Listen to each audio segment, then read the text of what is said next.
So this is what I thought of problem number 6 on the free response questions of the AP Calc exam.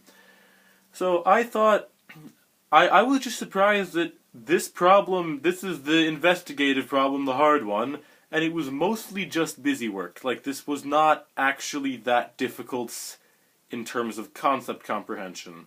Like, problem A, you have to know standard form, which is not hard at all. You have to know that d of y over d of x gives you the slope of a line, and that's basically it, actually. You just have to plug the numbers into d of y, d of x to get the slope, and then just substitute all the numbers into standard form. It's mostly, there's some room to go wrong algebraically, but that's about it. It's not very hard. Problem B, there's a lot more room to go wrong algebraically here.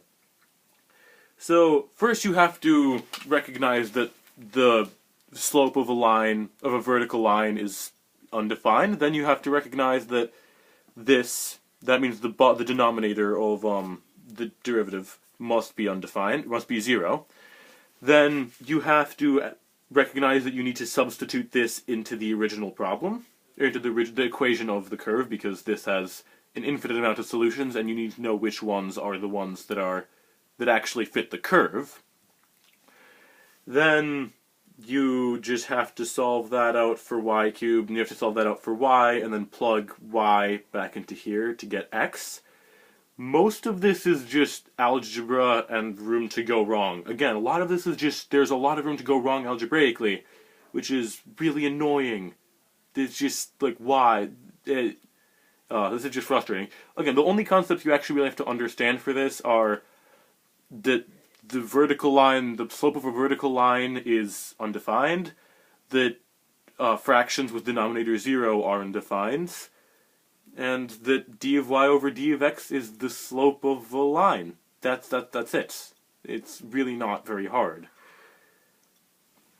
Then for part C, this one is terrible algebraically because quotient rule is the worst. Oh, there you can see it. Yeah, so here, again, you just have to know how to do derivatives pretty well. Because you'd have to, yeah, so you have to recognize that you have to do to get the second derivative of this, you just have to do, yeah, you have to do the first derivative, you have to do the derivative of the derivative, you have to recognize that. And then from there, you just have to know how to do implicit differentiation and quotient rule. You use exponents rule, chain rule, you use most of them here. But it's just, yeah, then you just... Oh, you also have to recognize that...